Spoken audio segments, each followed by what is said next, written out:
Hey everyone, welcome back to On Purpose, the #1 health podcast in the world. Thanks to each and every one of you that come back every week to become healthier, happier, and more healed. Now, you know that I'm a curious person who wants to learn more and more about our mind, our body, our health, and tools and techniques that can improve that for us.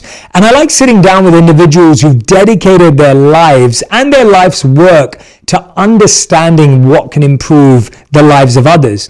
Today's guest is someone I've been really looking forward to having on the show. I know you'll be really excited as well. We're going to be talking about a wide array of subjects, but I'm going to give you really practical, insightful tips and tools that you can put into your life and day immediately to make an impact. My guest today is Dr. Andrew Weil, a world-renowned leader and pioneer in the field of integrative medicine, combining a Harvard education and a lifetime of practicing natural and preventive medicine. Dr. Weil is the founder and director of the Andrew Weil Center for Integrative Medicine at the University of Arizona, where he is a clinical professor of medicine and professor of public health. A New York Times best-selling author, Dr. Weil is the author of 15 books on health and well-being. Dr. Weil is also the founder and partner in the growing family of True Food Kitchen restaurants.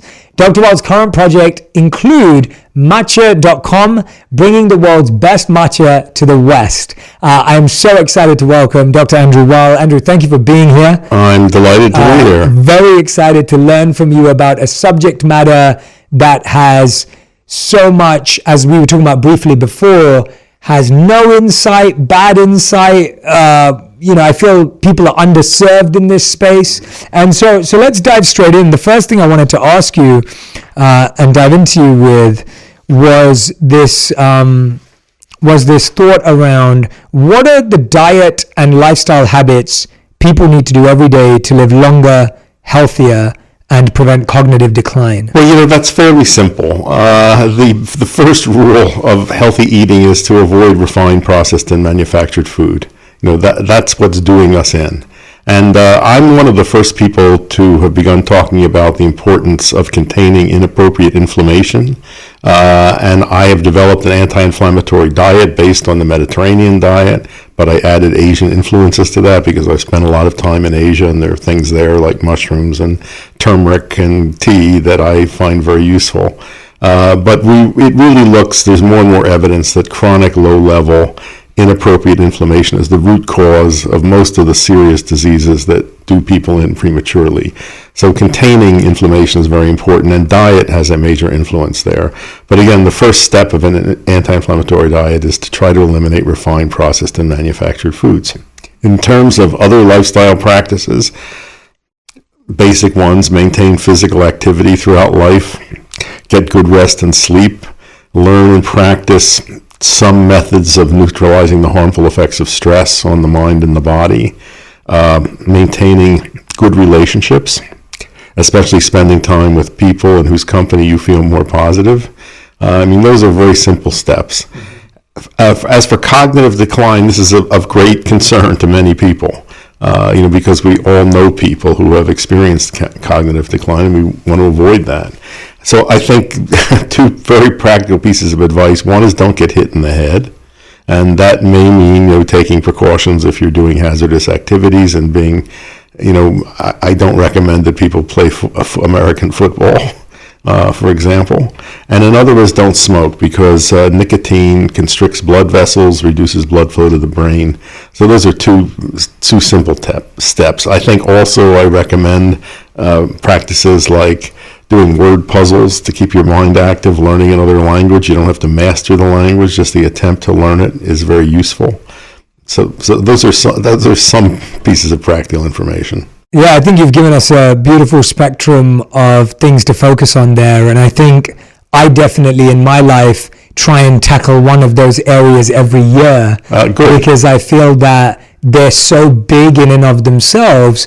And my biggest mistake in the past was when I tried to change everything right. all at the same time. You're trying to improve your relationship, you're trying to improve your gut, you're trying to improve your workout regime. And so I love what you're saying, that there's all these things, and I would everyone who's listening and watching, please try to choose one thing that you're going to try to deeply improve this year that you feel is the one you're struggling with the most, that may be having the most negative impact on you, because you'll start to see how they all affect each other. Yeah, you don't have to wait a year, however. I have a book called 8 Weeks to Optimum Health, which is a program. Each week, you do something. Like you start by walking 10 minutes a day, and each week you add 5 minutes to that. There we go. But I think you're quite right that a big mistake that people make is to try to do global change and then they give up. So I think it's best to take it in small bites. Yeah, let's dive into some of those, because I think they're easier said than done. So what you just spoke about with diet, that's something that I've genuinely been focusing on probably for the past 12 months in terms of not eating any packaged foods and refined sugars and processed foods, and so I'm eating only natural foods. I'm already plant-based in my diet, but making sure that I'm eating vegetables and trying to avoid anything that's out of a packet. It's easier said than done. It took a lot of time for me to kind of move in that direction. I had to find a meal prep service. I have an amazing wife who's an incredible cook and chef, and so that helps a million times over. For people that are trying to make simple steps to changing specifically their diet to an anti-inflammatory diet, what are certain simple steps people can take? The 8-week version almost. Well, in the book I said learn how to be friendly with broccoli. Broccoli is a very easy vegetable to cook, but many people overcook it, and it's not very appetizing. And there's a very simple way of cooking it for about 2 minutes. So it's bright green and crunchy. Put some olive oil on it, garlic if you want. But that's a wonderful powerhouse vegetable with cancer protective effects. Add some berries to your diet because they're full of antioxidants. I mentioned tea. I think tea is a very healthful beverage. It's one of the main sources of protective antioxidants. I think it's good to learn different types of tea and how to add them, find which ones you like. What specific teas have you found to have those benefits? Well, I'm a big fan of green tea because I've spent a lot of time in Japan, and particularly matcha green tea, which I think is, has the highest levels of some of these protective elements in them. But I think all tea is beneficial. When I was doing research on healthy aging, I made a number of trips to Okinawa, which at the time that I was doing it had the highest concentration of centenarians in the world. And one of the things that I observed there was that in very hot weather, people were drinking cold, unsweetened turmeric tea. Delicious. And, in North America, people are really unfamiliar with turmeric except as it occurs in yellow mustard and curry. But this form of turmeric in Okinawa is fermented, and which makes it more bioavailable and tastier. It dissolves very quickly in cold water. It's really delicious. So that's one that I recommend, learning how to get more turmeric into your diet. It's the most powerful anti-inflammatory agent, natural anti-inflammatory agent that we know. Wow. Yeah, turmeric's a big part of the Indian diet. So Indians eat it since I was a kid. Indians eat it at every meal. Yes. And one of the interesting correlations, India, I think rural India especially, has the lowest rate of Alzheimer's disease in the world. And many researchers think that's related to the regular consumption of turmeric, because Alzheimer's begins as inflammation in the brain. And there's some animal research showing that turmeric can protect rats that are genetically programmed to develop Alzheimer's from developing it. So I think turmeric is a very good thing to become friendly with. That's a great insight. I love that story of going to Okinawa. I went to Sardinia a few years ago. Well, that's one of the healthy Correct, yeah, one of the blue zones. Yeah, and what's interesting, I want to hear what you saw there, but if you go to these areas around the world where there are unusual concentrations of very healthy old people, women outnumber men by a long shot. When you get up in the ranges of upper 90s, hundreds, it's almost all women. Sardinia is the one exception. That their men and women are equally in those ranks of the oldest old, and we don't know why. I was really fascinated to see the few things, and it's all on the spectrum of things you mentioned. But what was really interesting is that their workouts were natural. Of course. They were farming, they were walking, they were taking care of the land. Same in Okinawa. They were hauling fishing nets and gardening. I saw a 102-year-old woman who was hoeing the garden in front of her house. So they're not going to gyms. They're not working with trainers. Yes. It's just daily activity. Yeah, and then the other thing was that they were eating foods only in season. So everything was picked locally. Everything was locally grown or locally found, and they weren't eating things that were just artificially available. And what about social connectedness? I mean, that was a big part of it. I mean, people were living in bigger families or living closer by to families with children. So children weren't just being raised by 2 people, but by 10 people. And every evening and even during the middle of the day, they would get together. And I think that's very important. The MacArthur Foundation some years ago did a study of successful aging. They identified a population of people they considered successful agers, and then they looked to see what were the outstanding commonalities. And the 2 that stood out, and this dwarfed everything else, whether they took supplements, whether they, dietary patterns, the 2 were maintenance of physical activity throughout life and maintenance of social and intellectual connectedness. I want to dive into 2 things that you mentioned earlier, and I want to dive into them deeply because I think, again, they're buzzwords, people know about them, but I'd like people to really understand the benefits. So let's talk about matcha, because that's your favorite daily plant. Yeah. And ally, which you say has this incredible mind-body benefit. Yes. I think it has already seeped its way into mainstream culture. Yeah, quite amazing. But yeah. I went to Japan when I was 17 and lived with families, one family outside of Tokyo. And this was 1959. Japan was a very different place. And the second night that I was there, my host mother, we had no language in common, took me next door to her neighbor who practiced tea ceremony. So the 3 of us sat around, and the neighbor did a tea ceremony and presented me with a bowl of matcha. And 2 things about it totally caught my attention. One was the color, this vibrant green, and the other was the bamboo whisk that you use to whisk the matcha tea into a froth in a bowl of water. It's carved from a single piece of bamboo, just a miracle of Japanese craftsmanship. So I fell in love with matcha. When I got back to the States, nobody knew anything about it or ever heard of it. Over the years, when I would go to Japan, I'd bring matcha back and I'd turn people onto it. I tried, starting in the 1980s, I partnered with a Japanese company to try to sell it on my website. There was no market for it. I did that again in the 1990s. Anyway, it's quite amazing now to see this, penetrating our culture. Matcha is prepared in a very unique way. The tea plants are heavily shaded for 3 weeks before harvest, and 90% shade cloth, so it cuts out almost all sunlight.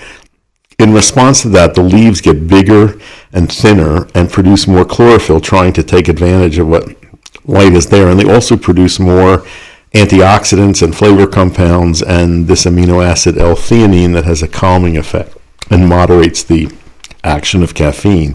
So for that reason, matcha, I think, is more healthful than other forms of tea, and also you consume the whole leaf, not just an infusion of it. So that's one that I'm quite enthusiastic about, and I started a company. We got the URL matcha.com, which was a great tool. Yeah. When did you get that URL? I'm fascinated. Did you have to buy it recently, or you've had it for years? No, it's like six or 7 years. We tracked it down. It was owned by a Japanese man who had no idea what he had. If you went to the site, he had pictures of his cats. And my business partner, Andre Fasciola, managed to negotiate with him, and we got it at a quite reasonable price. People in Japan can't believe we've got that. Anyway, we import very high quality matcha. And by the way, if your listeners use a discount code J, we'll give them a very generous discount. Oh, I love that. There you go. Okay. There you go. So I'm a big fan of matcha. I'm delighted to see that gaining traction. However, a lot of the matcha here is not very good because it's such a fine powder that unless it's carefully protected, it oxidizes very quickly, loses its brilliant green color, becomes bitter. And many people have tried matcha and say they don't like it, but they've never tasted good matcha. So, as I said, I think a lot of research has been done on green tea in particular, but all tea has beneficial effects. And frankly, I don't want to bash coffee, but I would love to see more of a tea culture develop here. Me too. I'm a big tea fan. I know. So coffee, the stimulant effects of coffee and tea are very different. Coffee is much more jangling. It is much more associated with truly addictive behavior. There's a real crash coming down from coffee. You don't see any of that with tea. And some of it is because of this modifying effect of L-theanine. But also, I find it interesting that historically and culturally, the associations with coffee was always associated with kind of argumentative behavior, loud, raucous gatherings of people, political activism, whereas tea, the historical associations are much more with contemplation, meditation. I think it would be very beneficial to see a greater tea culture develop in North America, that could work its way into some of the coffee culture that's now so dominant. Yeah, when me and my wife launched our tea company, we said we wanted to make tea as hot as coffee. That was the goal, because we grew up with tea culture both from our British and Indian heritage. Sure. Yeah, I found it so therapeutic. I like you, love the color, love the scent, love the experience of having to drink it slow. You don't really have tea on the go. Exactly. There's a meditative process with it and a healing property to it. And it's a big change. When I was growing up, tea was what old people and sick people drank in this country. And it's wonderful to see that change now. Yeah. Absolutely. And the other one that I wanted to ask you about was the green Mediterranean diet. Yes, this is interesting. It's just recently been in the news. We have so much scientific evidence for the benefits of the Mediterranean diet in terms of longevity, overall lowest risks of disease. And I think most of your listeners are familiar with the Mediterranean diet. It's heavily on fruits and vegetables and whole grains. Olive oil is the main cooking fat, meat used very occasionally, oily fish, relatively low in sugar, so forth. So recently, a green Mediterranean diet has been proposed as being even healthier, and this reduces animal products even further, increases fruits and vegetables, especially sources of a class of compounds called polyphenols. And these are antioxidant compounds that are found in plants and fruits, vegetables, especially berries, tea, and dark chocolate. So this green Mediterranean diet specifically recommended green tea to add, and they noted chocolate, but they mentioned all tea. So I think this is fascinating, to see. And these are researchers really, not really trying to promote any agenda. Yeah. Has your work led to any of the research that I'm recently seeing around like canola oil, palm oil, and the negative harmful effects versus what now I'm only eating in is avocado oil and olive oil. Yep. As my primary There's one other that you should check out is algae oil, if you don't know about that. I didn't. Yeah, no. This is a new product that's out there, and it's made through culture. It's called cultured oil, and it's microorganisms that have been altered to produce oil, which is almost all monounsaturated fat, has a very high smoke point, neutral taste, and also has one of the omega-3 fatty acids in it. So that's another choice, but those are the ones I use also, avocado and olive. And what are some of the harmful effects of the canola, palm oil, because they're pretty much, literally, if you turn any packet around, everything is canola oil, palm oil. Well, palm oil, aside from all the environmental effects, which are terrible, there are two kinds of palm oils. There's an oil extracted from the fruit of the oil palm, which is red and is used in Africa as a cooking oil and is okay, but we rarely see that. And then there's the oil extracted from the kernel, and that is very high in unstable, unsaturated fatty acids that oxidize quickly. It's also very high in saturated fat. So that's not a good one. Canola oil is the word means Canadian oil, and it was developed by Canadian scientists, I think in the 1920s or 1930s, from a traditional cooking oil that in India, rapeseed oil. Mm-hmm. Yes, and that's another one. Yeah. And rape has a toxic fatty acid in it. Possibly the Canadian scientists worked with it to develop one that was low in that fatty acid. Problems with canola oil, although the fatty acid profile is okay, most of the commercially produced canola oil is heavily contaminated with agrochemicals, and it's extracted with heat and solvents, and that denatures the oil and creates carcinogenic products. So it's one I would stay away from now. I recommended it in the past, but I don't anymore. Yeah. I'm a big fan of olive oil. Yeah, absolutely. Yeah, absolutely. No, everyone cook with olive oil. By the way, I've taught. I've worked with a number of Indian patients, who are very convinced that ghee can do no harm. Yeah. And it's pure butter fat, and it's probably not healthy, and the rates of cardiovascular disease in India are pretty high. And I've taught people to use ghee as a flavoring, cook with a healthy oil like avocado, and then at the end you can drizzle some ghee over to get the flavor you want. Yeah. And I've also suggested, I had a student, a physician from Kerala, where coconut, it's the land of coconuts, and they use coconut oil and full-fat coconut milk. And I taught her to use cashew milk, which is very easy to make and is much healthier fat than coconut. It's monounsaturated, not saturated, and the taste is delicious. Wow, that's good to know about ghee, because it's one of those things that my mom never wants me to miss. Right, I know. But then I always hear this in between. But I like the use it as a flavoring at the end. Yeah. I like the happy medium, the happy balance. That makes it. She'll be happy to hear about the turmeric. Good. That's and saffron's the other one. She's never telling me to miss. And that's a good one. Yeah. But the turmeric, our company also sells that fermented turmeric from Okinawa, and we'll send you some to try. Please, I love that. It's delicious. That sounds really amazing. Really good. It's fascinating. You mentioned earlier limiting the smoking of cigarettes and the negative effects of nicotine. What about when it comes to marijuana? I think that marijuana is such an interesting topic for so many people today. There are so many perspectives. Most of them out there are positive, but I'd love to know from your perspective, how are you seeing marijuana affect the brain? How are you seeing marijuana affect the actual First of all, I'm going to call it cannabis, because the word marijuana has negative connotations. Mm-hmm. So let's talk about cannabis. Yes, sure. So I did the first controlled human experiments with cannabis in 1964. Wow. It was the first time anyone had given that to human subjects in a controlled fashion to see what it did. So it's a plant that I've been involved with for some time. And let me say, this is also a plant very well known in India. It's, native to Asia.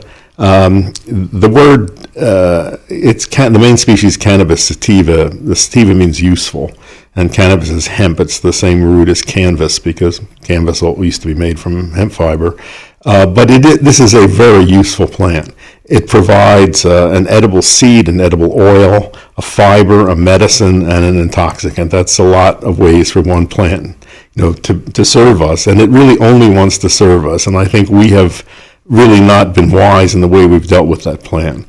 So in terms of the intoxicating properties of cannabis, it's a difficult subject to talk about, because the chemistry of that plant is so complex. There's so many different strains, and there's so much variation in individual reaction to it. There are people who can smoke cannabis before bed and have a great night's sleep. Other people smoke it before bed and they can't sleep the entire night. So there's that kind of disparity in reactions to it. First of all, that it is one of the least toxic drugs that we know. You can't kill people with it. And you can't say that about any drug that we use in medicine. And every drug has a lethal dose. And in some cases, the lethal dose is relatively close to the useful dose. You can't calculate a lethal dose for cannabis. So on a physical level, it's extremely safe. I mean, there's concerns about smoking it and how harmful that may be for lungs. That goes back and forth. I don't think it's a great idea to smoke anything, and inhale smoke into the lungs. Probably not a good idea. Okay. But certainly not as toxic as tobacco, and it doesn't have anything in it as addictive as nicotine, which is one of the most addictive drugs that we know. I think the medical usefulness of cannabis, there's a lot of potential there. I think this is a subject that's open at the moment. There's a lot of research on ways it can reduce muscle spasticity. It can help people with all sorts of neuromuscular problems, with digestive problems, but again, a lot of individual reaction to it. We're seeing this plant, being made available to people. And I think it's about time that it gets out of that restrictive drug schedule and made available for therapeutic use. I was just talking yesterday, our center does a podcast, and I was interviewing a nurse who was a member of the American Cannabis Nurses Association. I didn't know there was such a thing. But there is a large group of nurses who have now become trained in using cannabis therapeutically. In what form, yeah?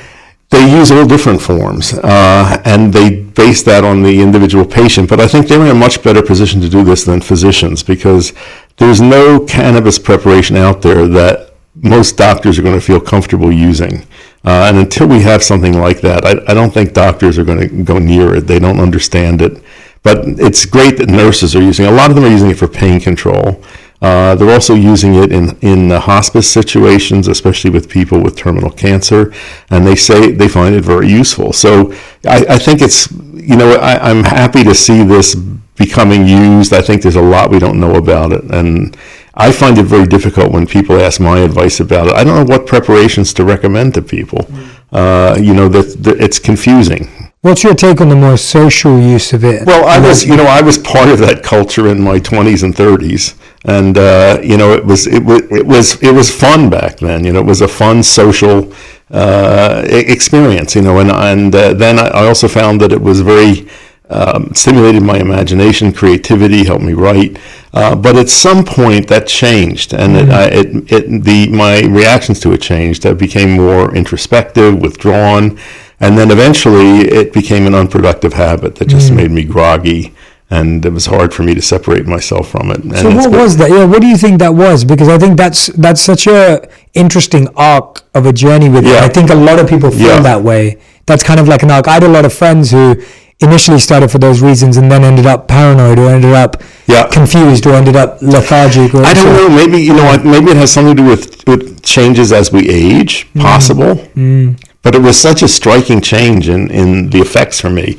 So something that I thought of as an ally that was helping me, really, it ceased being that. Yeah. Okay. That's really interesting to know, because I feel I had a lot of friends in the same bucket. I never really dabbled with it deeply, but in my brief experiences, it was very brief experiences. It was far more the creative or the spark, but I never got deep into it. But my friends who did, they went on the same arc. So that's interesting, and I don't know. I have not seen anyone write about that or talk about that or investigate what the cause of that is. Yeah. Also, today the preparations of cannabis that are out there are much, much stronger than those that were available when I was using it way back. You mean the ones that are available from a leisure perspective? Or from everywhere. Well, I'll tell you a story. A physician colleague of mine in San Francisco sent me 3 preparations of cannabis that had come from a medical dispensary, and he wanted me to try them. And I was, I'm a little leery about that since I'm, haven't used it in so long. One of them was a kind of oil that was in a tube, a little syringe, and it came with a very professionally printed brochure, and it was recommending it for pain control especially, and it said to start with an amount the size of a grain of rice and work up from there. So I took a piece half the size of a grain of rice, and my friend had said take it at bedtime. I took it at bedtime, went to sleep, woke up about an hour later in full-blown delirium, with hallucinations as vivid as those I've had from using LSD. I couldn't move. I had no equilibrium, had burning thirst. I couldn't reach for a glass of water. I couldn't call for help. And it kept coming on stronger and stronger. And I had no idea when this was going to end. And I had to use all the tricks that I've learned in meditation and breath control to keep myself centered. And when it finally subsided about 8 hours later, my equilibrium was off for 2 days. I had very bad balance, and I was really angry. And this brochure said work up from there, and I'm thinking there are people out there, taking this. That was like a very, very powerful thing, and I thought fairly dangerous. What brought you into this so early on? Because we're at a point in culture, I feel, where these things are now coming to the forefront. Of course, I'm probably sure you're seeing cycles of that. You probably saw it come. Well, I was, I'm just starting work on a book about psychedelics, and a lot of it I'm telling my own history because I knew everyone involved in all of that. But my interest goes back to about, I think it was a specific day in 1960, right before I went to Harvard, and there was an article in the newspaper in Philadelphia about supposedly the death of a student at a California university who was taking mescaline for inspiration for a creative writing course, and it said mescaline was a vision-inducing drug. I'd never heard of it, and they made the mistake of quoting from his last paper, and I just remember this phrase, "galaxies of exploding colors." When I read that, I knew I wanted mescaline. So I inquired about it. I came across Aldous Huxley's book, The Doors of Perception, which had been written a few years before. And when I got to Harvard, I had the very good fortune to become associated with Richard Evans Schultes, who was the director of the Harvard Botanical Museum, and he had been one of the great explorers of the Amazon and discovered a lot of hallucinogenic plants down there. So he really, through him, I became very interested in psychedelic plants. At the same time, Richard Alpert and Timothy Leary were just starting their work with psilocybin at Harvard. These drugs were not controlled substances then. I was able to obtain mescaline from a chemical company. I took it a number of times. Had interesting experience, but I was very disappointed I didn't have vision. I didn't see galaxies exploding colors. Yeah. I was very disappointed. Anyway, so that was before I'd ever tried cannabis. But as a result of being in that place at that time, I really got to meet and come across all of the people who worked in that field, with Albert Hofmann, who was the discoverer of LSD, Gordon Wasson, who rediscovered the mushroom cults in Mexico, Sasha Shulgin, who invented many of the designer drugs. So I had a long period of experimentation with psychedelics, and I have had a lot of benefit from them. I really don't use them anymore. My first book, The Natural Mind, which was about the importance of altered states of consciousness. I know you can making sure they see it. Yeah, making sure they see it. But Alan Watts wrote a blurb for it, in which he said, when you get the message, you hang up the telephone.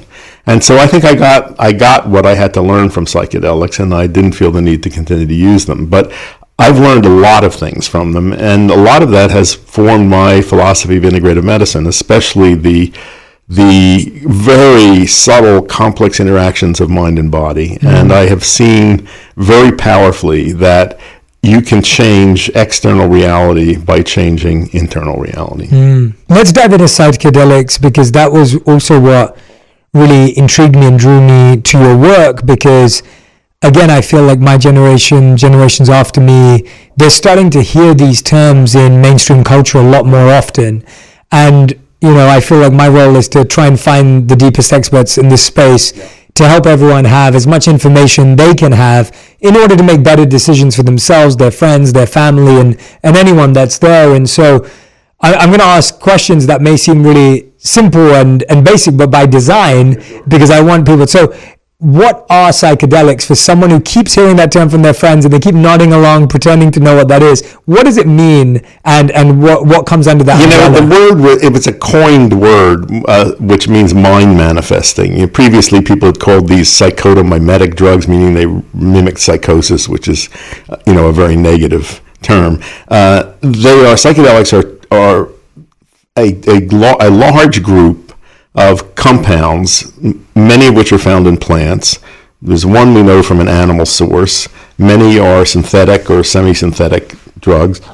They fall into two chemical families with very distinctive molecular structures. Ketamine is not a psychedelic, even though many people call it that. Cannabis is not a psychedelic. Doesn't have any chemical resemblance to that. MDMA is part of that chemical family related to mescaline, but its effects are not typical of psychedelics. It has a unique effect that makes people emotionally open. I think it is a very useful substance. I guess I would call it a psychedelic, but it's not a classic psychedelic in terms of the perceptual changes that it causes. One fact about this group of compounds is they are strikingly non-toxic physically, much as with cannabis. That's just not an issue, physical toxicity. The main dangers are psychological. And those are almost entirely results of set and setting. That is, the expectation of the person taking them and the physical environment in which they're taken. So, to put it in a very crude way, if you take a very high dose of LSD on a New York subway on a day when you're feeling anxious, you're likely to have a bad trip. On the other hand, if you take the right sort of dose in nature, when you are prepared for the experience and in the company of people who can guide you in the right direction, the chances are you can have a positive experience. The penetration of psychedelics into mainstream culture at the moment is quite astonishing.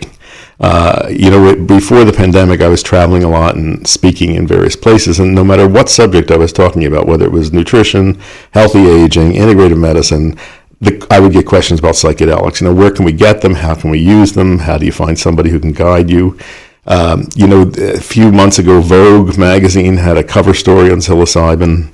Town and Country magazine, of all places, had an article titled "Why is everybody smoking toad venom?" I mean, it is really going mainstream in a big way, and it is absolutely absurd to have these in Federal Schedule 1, which is defined as drugs that have high potential for abuse and no therapeutic potential. The therapeutic potential of these drugs is enormous. Now, there is currently a lot of research documenting benefits in mental emotional conditions, things like MDMA for PTSD and OCD, psilocybin for drug-resistant depression, for example, and treatment of addictions of various kinds. I mean, there's a long, growing list of conditions for which clearly there are good results obtained. But beyond that, I think there is a tremendous potential of these to cause spiritual awakening. Some of that has been documented at the Johns Hopkins Center for Psychedelics, which is really good. I mean, a single experience with psilocybin in people who had no sense of a spiritual dimension to life suddenly are aware of that. In my own, experimentation with them, I have had very profound realizations that my consciousness extends to everything, that everything out there is conscious, not just animate objects, but rocks and everything. And that same, whatever that is, it's in me, it's in everything, it connects me with everything. I think having that realization is one of the things that guided me in my philosophy of medicine and my methods of treating patients. I think it's also changed my attitude toward nature. And, I really, the title of the book I'm working on is Psychedelics Can Save the World. And I really believe that. And I think it may be the only thing out there that has that possibility because, we are clearly headed for disaster. And I think the only thing that can save us is a collective transformation of consciousness. I think that can result from enough individuals having a transformation of consciousness that it catalyzes some general movement. I mean, for instance, if you just look at the issue of the climate disaster that we're facing, I think if people realize that they are part of nature, that they're continuous with it, they change their behavior. That's just one example. And I saw some research recently showing that people who'd had experience with, I think it was psilocybin particularly, tend to become involved with the environmental movement.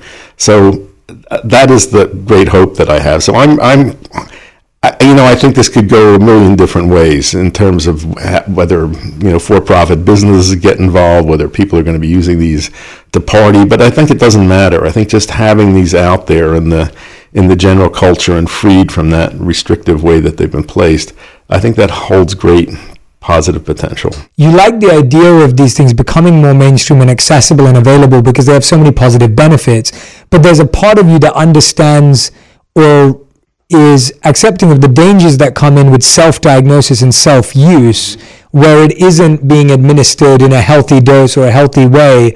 What are some of because like the example you gave of getting on the train, like I look at that and I go, as these things become more available, how do we stop people going off the edge because they don't know how to administer and monitor and actually... Well, I would say by training as many people as we can to be guides, right, who will behave in an ethical fashion and are experienced and can structure a psychedelic experience in a way to minimize any harmful potential and maximize positive potential. So there are a number of groups around the country that have training programs for psychedelic guides. We need a lot more of them.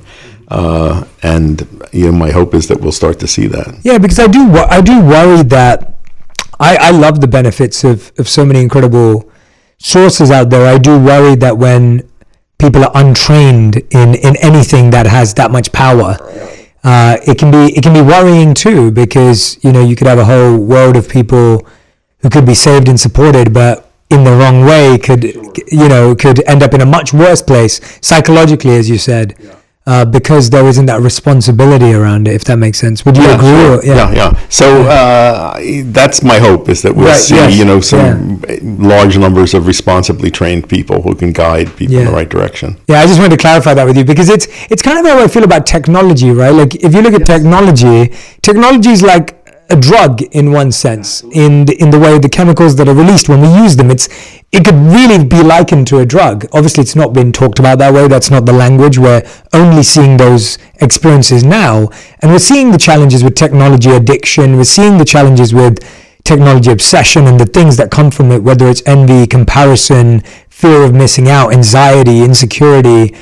And you think, oh, wait a minute. Well, if we had technology coaches, and if people were trained in how to use technology effectively before we were given a phone, chances are we'd be better at handling it, and we wouldn't be doing this backwards job that we're in right now, which is like, oh gosh, like my kids are all Yeah, I think we have no idea what this is doing to the kids' brains. I think it obviously is changing them, but I don't think we know the full ramifications of that. Yeah. So it's definitely a concern. And you're saying there's enough insight on the effects of psychedelics on the brain for us to kind of be able to see the right amount of doses. Yes, exactly. Yeah. Right. Let's dive into some of the more popular ones and how they're used, because again, we hear these names a lot, and I think people are unaware of like, well, what is that used for? How is it administered?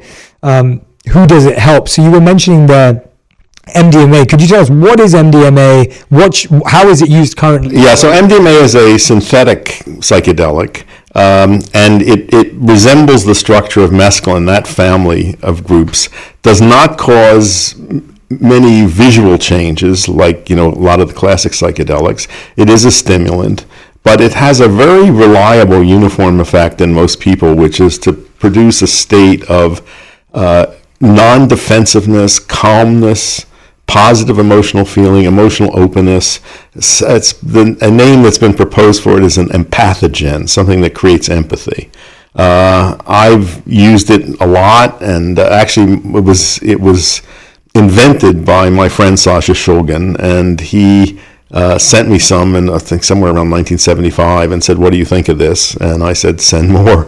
And I've seen many people use it with very, very good results. I think it can be incredibly healing for relationships. I've seen some remarkable physical changes in people with disappearance of allergies and chronic pain. And there's quite a lot of research on its usefulness in dealing with PTSD. Sometimes one structured MDMA session can eliminate that after people have tried all sorts of psychotherapy, talk therapy that hasn't produced results. So I think it's that's going to be the first one that's going to be made therapeutically available, and probably for the treatment of PTSD. Yeah, and that's PTSD obviously is such an extreme experience, and so it sounds like how I guess what are people experiencing when they do it? So it sounds like they're more vulnerable, they're more empathetic to themselves as well. I'd say it is a heart-centered experience. Strong feelings of loving connection with others.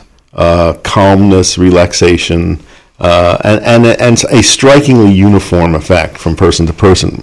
Whereas the others, a lot of the others, the classic psychedelics, there's tremendous variation in response depending on set and setting. MDMA is pretty uniform. Yeah, and again, you don't see this as something. It sounds like this is not something you do for the rest of your life. This is a medicinal almost, of there's a certain thing to treat and work through. You're working with a practitioner. Yes, you may not have to use it that many times. Right.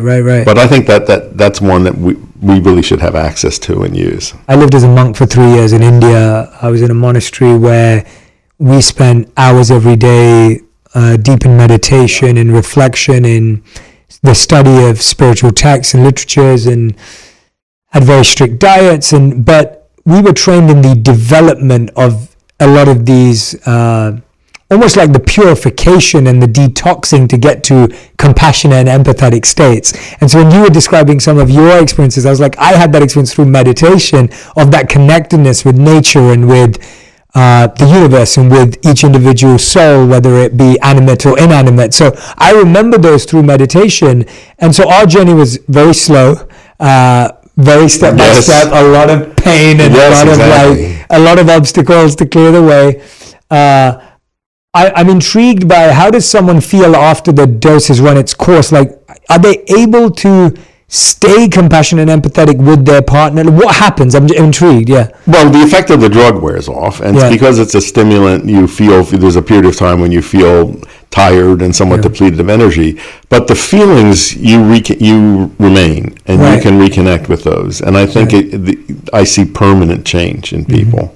By the way, in the early days when people were talking about the spiritual potential of psychedelics, it really angered a lot of spiritual teachers, who said that this was artificial. That these experiences, and I think they were kind of resentful of people having them without going through the time and work that like you put in.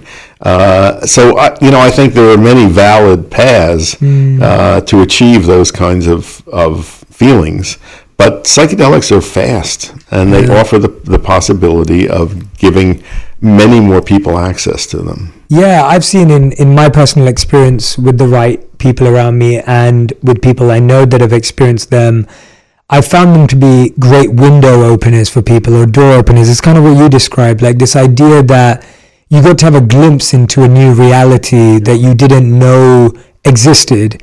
But I think I'm always intrigued by how people have that versus it becomes addictive, where you're just constantly wanting to live in that new reality. But I think psychedelics have a kind of self-protective quality to them, which is if you try to take them frequently, the experience disappears. Right.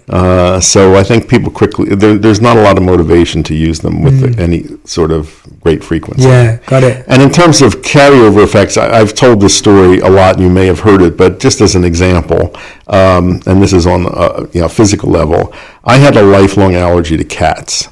If a cat got near me, my eyes would itch. If a cat licked me, I'd get hives where it licked me. So I always avoided them. And one day when I was 28, I was living in the country in Virginia. It was a beautiful spring day. I took LSD with a group of friends outdoors.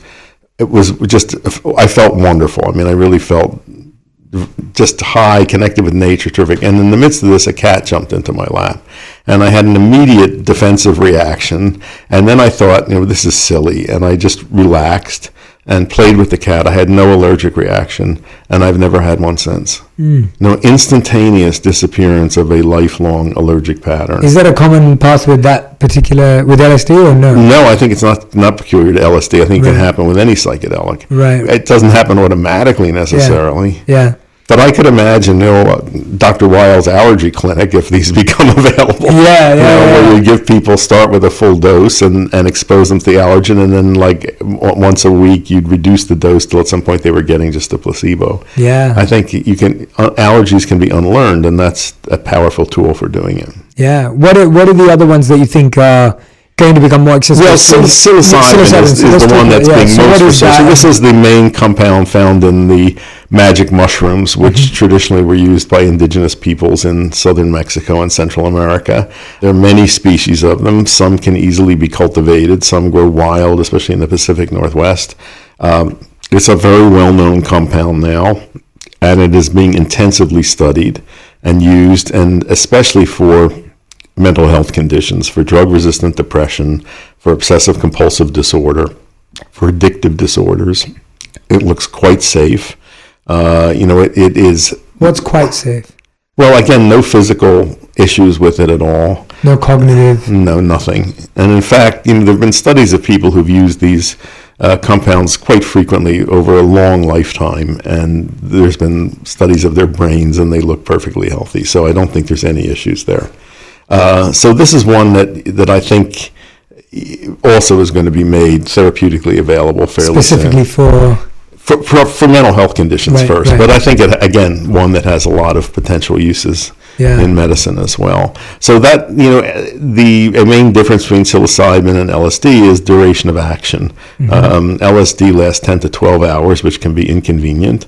And psilocybin is 4 to 6 hours, so it's much more manageable. And some people are using it recreationally too. And yes, how do they are. Yeah. Well, again, I'm not going to be critical of people who do that. No, I'm not either. I'm just trying to. I'd rather have people use that than alcohol recreationally. Because it's much safer on a physical level, and probably safer on a psychological level as well. When you look at the numbers of homicides, accidental deaths that are related to alcohol, it's tremendous. And you don't see anything like that with psilocybin. Can you drive after Well, you can. I wouldn't recommend it probably, but if somebody's familiar with it, you can. Right. I mean, it doesn't impair coordination on a physical level like alcohol does. Yeah. No. And I don't have any side or any, what's the right word? Any dog in the fight. I'm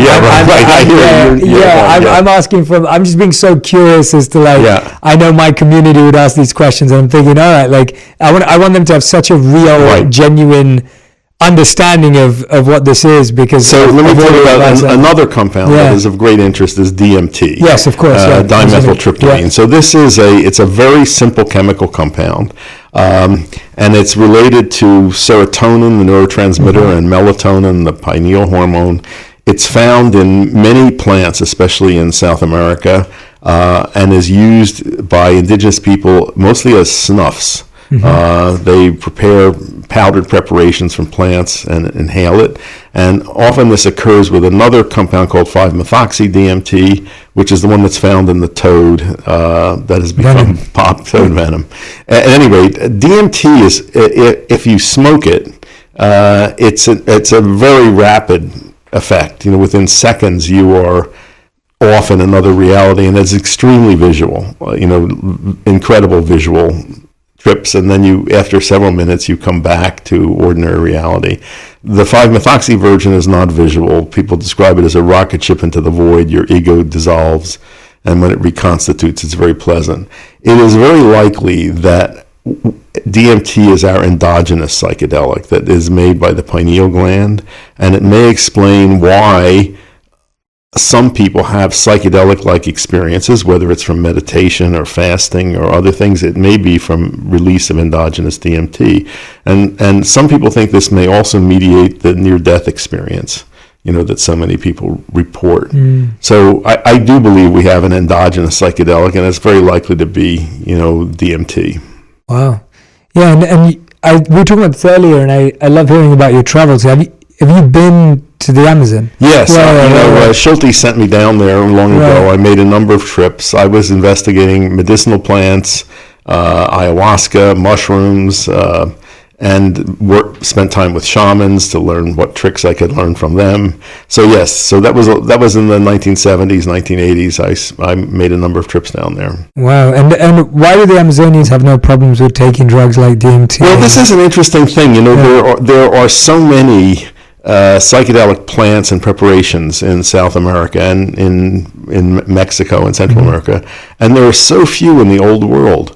There's one plant in Africa called iboga, the source of a drug called ibogaine, which has been using that for addictive behavior.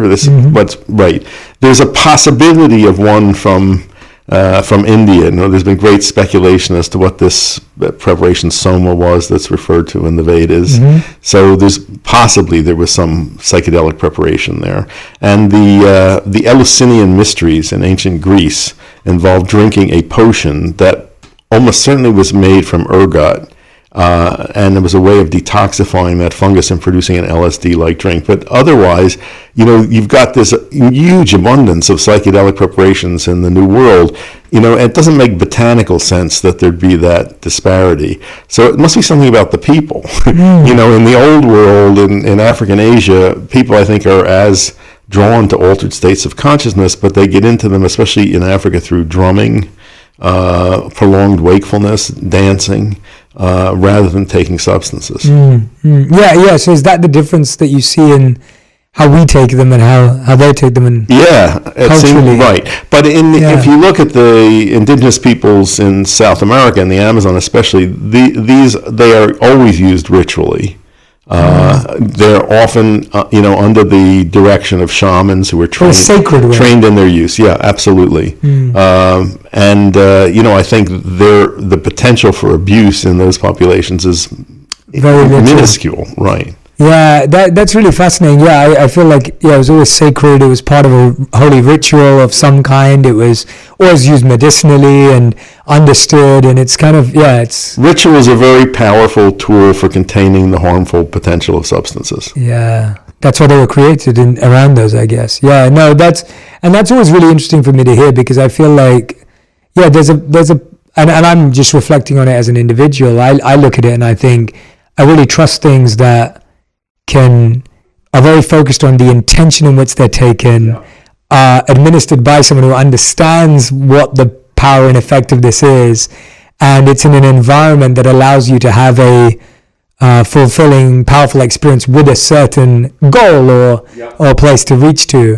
That all of those things to me feel very coherent with how I would do anything, whether it's getting an operation or, like I got an operation last year and I wish I did more research on the doctor. I felt the same way about that. I was like, we blindly trust the doctor you got placed with, and someone told you that they were great, and I wasn't happy with the doctor I had at all. And so, it applies to all parts of our life. I think this idea of like, am I intentional with the doctor I chose, the hospital I chose, am I being thoughtful about these things? And in the same way, I don't think it's different. I think it almost has to be thought about in the same way. If that, even with alcohol, there's some very interesting lessons from history. Please. When distilled alcohol became available, and it was a sudden invention of the Dutch, so it was in the 1600s.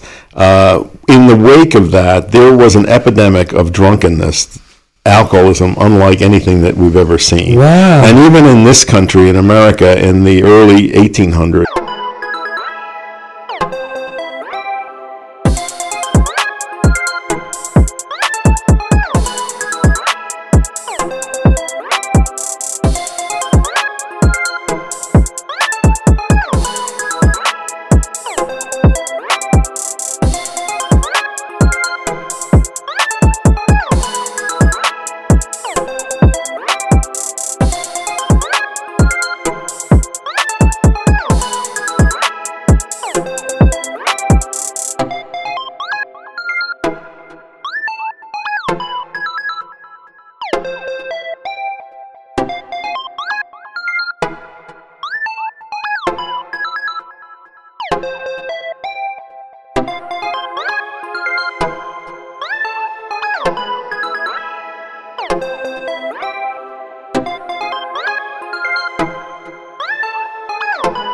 Mm.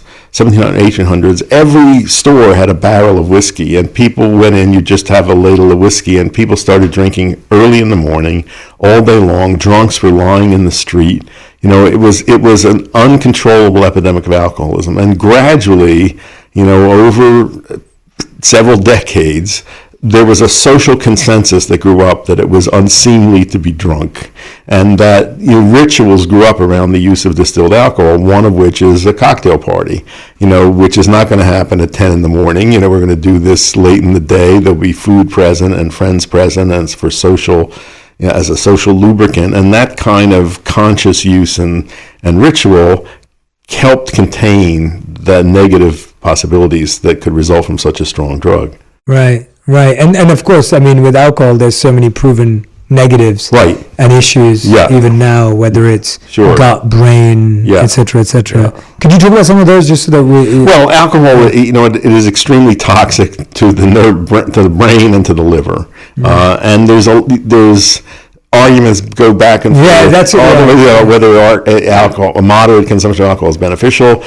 Some people say even 1 or 2 drinks is harmful for some I've people. Had some, So this goes back and forth. I think many of the benefits ascribed to alcohol are benefits of relaxation, and for many people that is a main method of relaxation. But I think the fact is that it is a strong toxin, and you have to be very careful about using it. And there's some people, like women that have genetic risk for breast cancer, probably shouldn't use it at all. Right. Yeah.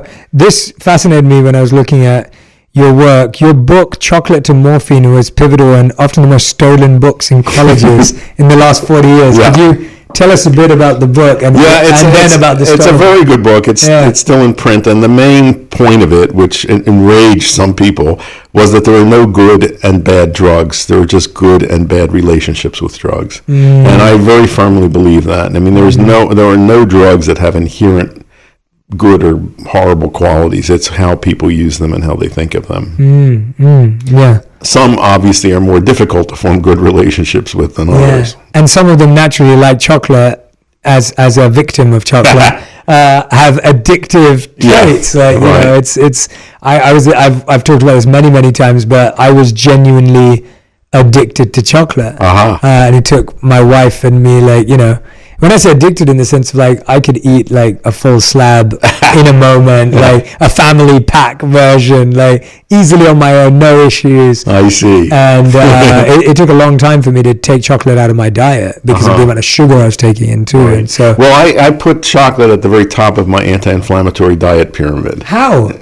Because it is taking it out. No, I put it back. It's there. It's the very top of the anti-inflammatory diet pyramid. So something that I recommend in moderate consumption. It has very useful antioxidant and anti-inflammatory effects. I might have to change my relationship with dark chocolate. Has to be at least 70%. Yeah, but a little bit on a regular basis is fine. Yeah. What's a little bit on a regular basis? Not a slab a day. Not a slab a day. You have this real love for this plant medicine that can have such a big benefit on people, and it must be hard because so much of it's been demonized or talked about in a certain way. And I love what you just said now. It's like you're arguing that it's about your relationship with these things, right. and that's really fascinates me because I feel like that it's almost like that's how we would talk about. It's our relationship with technology. It's our relationship with money. It's our relationship with fame. There is nothing inherently evil about technology. You know, I think that's true of so many things. It's how we relate to it. And how we use it. Our relationship is with it. Yeah, that's really fascinating. I also wanted to dive into the idea of what you mentioned earlier around the spiritual awakening piece, because I definitely am not. I would say, even though I studied in such a traditional and rigorous way personally, which has led to so many beautiful spiritual awakenings and realizations, I wouldn't consider myself to be closed-minded as to how other people find their paths. I find that I have my path and it was beautiful, but I'm very open to people finding their paths, and some people are at different stages in their journey where they need different things. Could you walk me through what specifically been used in a spiritual way, and what have been some of the results? Well, first of all, let me say, for me, spirituality means being aware of and acknowledging the non-material aspect of existence. Yes. Working in the medical field, I am so aware of and frustrated by the power of the materialistic paradigm. You know, that many scientists and many physicians don't believe in any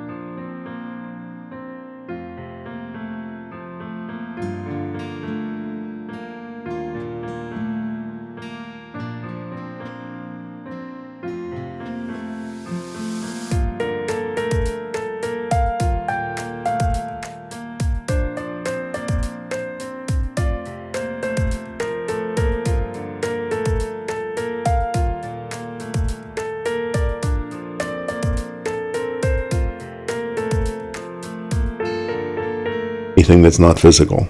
So when you try to talk about, not let alone not spirit, but even if you try to talk about the mind and the influence of the mind on the body, they don't believe that. I mean, in the materialistic paradigm, if you observe a change in a physical system, the cause has to be physical. Non-physical causation of physical events is not allowed for in that paradigm. So this is what, there's a whole range of mind-body interventions that we make use of in integrative medicine: hypnosis, guided imagery, visualization therapy. But and these methods are very cost-effective, very effective, and they're totally underutilized because people don't believe in it. And that's why we haven't really made sense of the placebo response, all of that. So I would love to see that change. I'd really love to see a paradigm shift. And to me, that's what spiritual awakening is about. It's becoming aware of the non-physical dimension and the reality of the non-physical. And I make a very sharp distinction between spirituality and religion. Religion is about institutions, and institutions are mostly concerned with perpetuating themselves.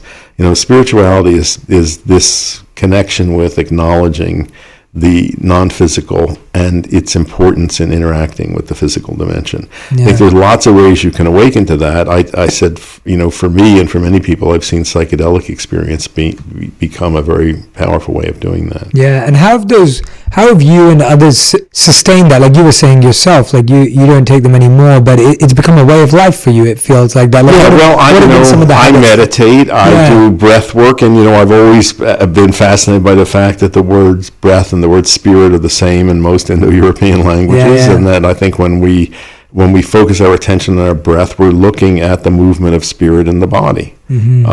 So that's, I think that is one very practical, powerful way, and most people ignore it. We have that right under our noses, and we don't make use of it. I mean, for you to have been at Harvard, to have done this research, to have been in this space for so long, it is beautiful to hear you bring science and spirituality together. Yeah. Because I feel for so long they've been seen as opposite. Yeah, and I've never understood that as considering myself a spiritual scientist, or it's in that sense of I've always been fascinated by neuroscience. I've always been fascinated by the brain, and at the same time I consider myself a spiritualist.